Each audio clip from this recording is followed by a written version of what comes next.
Welcome to Goldfish on Games and the Quid Games, a multi-channel series that tries to prove that retro gaming doesn't have to be expensive. Named by Dudley of Yesterday, who promised me that he did not work back from a pun of a popular series. My entry is Kart Racing, which we can see costs 99p. Okay, here's a penny. We don't need to do anything drastic here. This is clearly a budget release due to the type of the box. That and well, they couldn't really find much to say about the game on the back. Just look at all that blank space. I also want you to take note of the requirements box, as it says it'll run on anything above Windows 3.1, and it wants a 200MHz Pentium 2, as well as about 50MB of space. Now this might seem perfectly reasonable when we start the Windows installer, but it starts to fall apart a bit once it boots, as it's asking you to select your sound card, which really wasn't something you'd expect from a Windows game, and this is a DOS game. It's a DOS game. Specifically, it's a game called Kart Race that was released in 1996, and its original requirements was just a 386 with 4MB of RAM and any old sound card. So those new requirements are a load of crap really, aren't they? Now I'm going to run this on my Pentium 200, and as we can see the menu is a little faster than it should be. Thankfully the game itself is frame locked, so we don't have to worry about it running too fast on newer hardware. So let's see what it has to offer.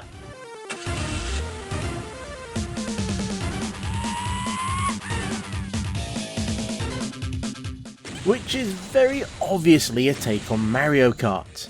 You get to select one of 8 racers who do all look quite similar, and I don't think there's any meaningful difference between any of the characters.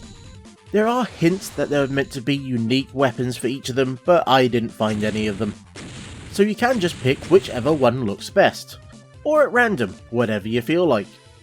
And each race starts the same, with that countdown timer and then the rest of the pack rushing off ahead. I'm sure there is some timing that would allow you to do it as well, but I never managed to work it out even though I've completed the game.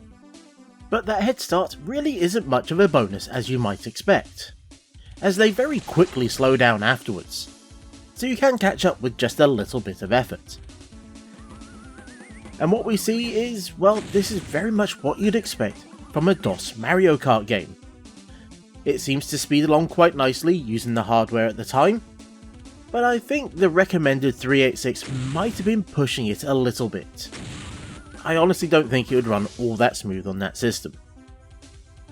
The game itself is like many racing games of the time, which is you're either first or you've failed. There's no middle ground, there's no point system, that is it. Progress is as simple as you get when it comes to racing games. Which is a shame, as Mario Kart showed what could be done, and they had clearly played that game.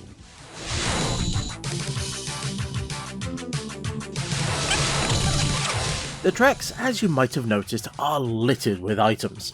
Some good, some bad. The nice includes a club, what looks like a bottle, bowling balls and bananas, which will give you a fireball, which can take down a single opponent if it hits. There's no homing here, it just fires forwards. The bowling balls are a little bit more interesting as they will squash anything in their path, and they'll keep going, so you can take down multiple opponents, but there's no bouncing off walls as you might have hoped. The other 2 items are placed behind you, with the bottle looking thing giving you mines, and the banana peels which do exactly as you might expect, but they really do act more or less the same.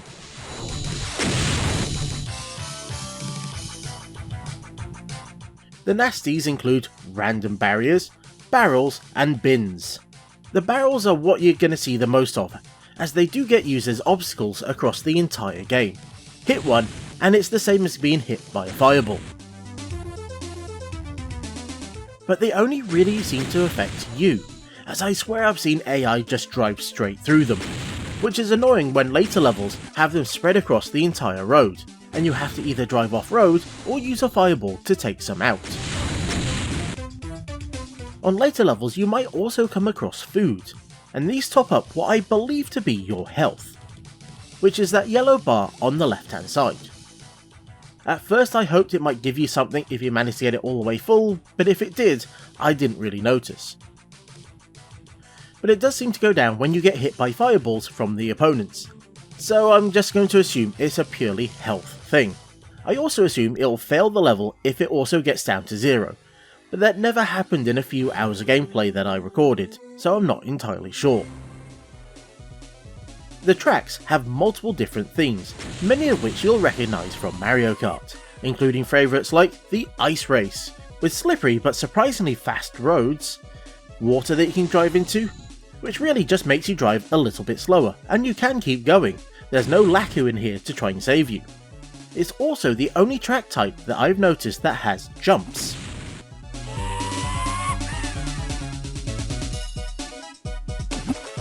There are also these dirt tracks which will reduce your speed from the off, and going even more off-road makes you even slower.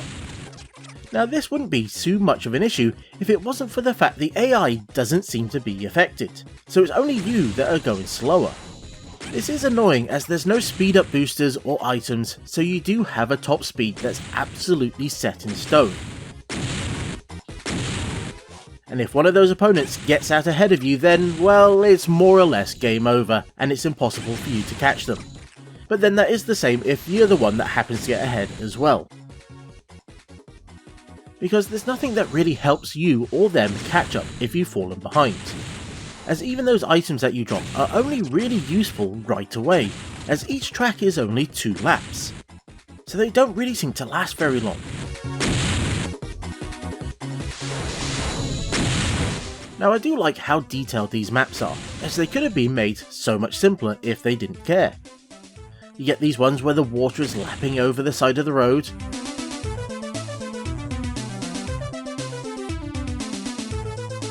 or you got these grass embankments that seem to be encroaching on the route, which means you've got some nice small roads that you have to try and whip through. And some of these maps are absolutely huge in size. I'd say they're easily 5 to 10 times larger than those in that game that I've mentioned so many times already. But these ones aren't always great, as they do tend to have these very long boring straights. But when you come across the maps that actually have multiple routes, it's a lot of fun, even if the position counter can get a little confused. As we've seen, there's lots of variety in the track types. And with some that have these weird skulls on the ground, I'm not sure what that's all about. And there's also lots of variety in the music, so you don't have to hear that one annoying track the whole time. Instead, you get multiple slightly annoying tracks instead. Although outside a few maps, you will easily power through most of them, so you won't have to hear them for too long at least, as the game itself isn't all that hard. As I've said, once you get out in front, you do tend to have quite easy sailing, as you really don't need to brake, and you can get around corners quite easily, and that's where the AI tends to slow down. But I do like the fact that each character has its own winning animation, even if it is just a few short frames. So overall, it's a decent enough game. It's very much what you might expect if I said it was a Poundland Mario Kart, but I do wish they put a bit more time into expanding the game. If they had proper cups, or made the AI use more than just fireballs, I think this would have been a much better title. And really could have challenged Mario Kart for being the best kart game. Well, at least until Mario Kart 64 launched in the very same year. Thankfully though, they did manage to include a 2-player mode, with split screen as well, which wasn't all that common on PC. And it actually plays quite well, even if I'm not showing this off at its best. Trying to control 2 characters at the same time isn't the easiest thing to do. And I have reviewed games that have multiplayer options in the past, but I don't tend to show them off, as not having easy access to another gamer makes these a little bit harder to show off than I'd like. But considering the genre of game, I had to show this off. So what you end up with is a 2-player racing challenge. There's no battle mode or anything like that, so again, it's a little simple, but it is at least well done. I also felt it was worth pointing out that in the installer it talks about having a second game included, so I actually went looking for it and failed to find it anywhere, so I checked out one of the docs on the CD and found this. They didn't include it due to the budget nature of this game. Like charging 99p for an 8-year-old game was seen as being very good value, and an extra game would just have been too much. And I like the fact they went to the effort of making a dock to say this rather than updating the installer itself. This is a level of cheap and budget we rarely get to see.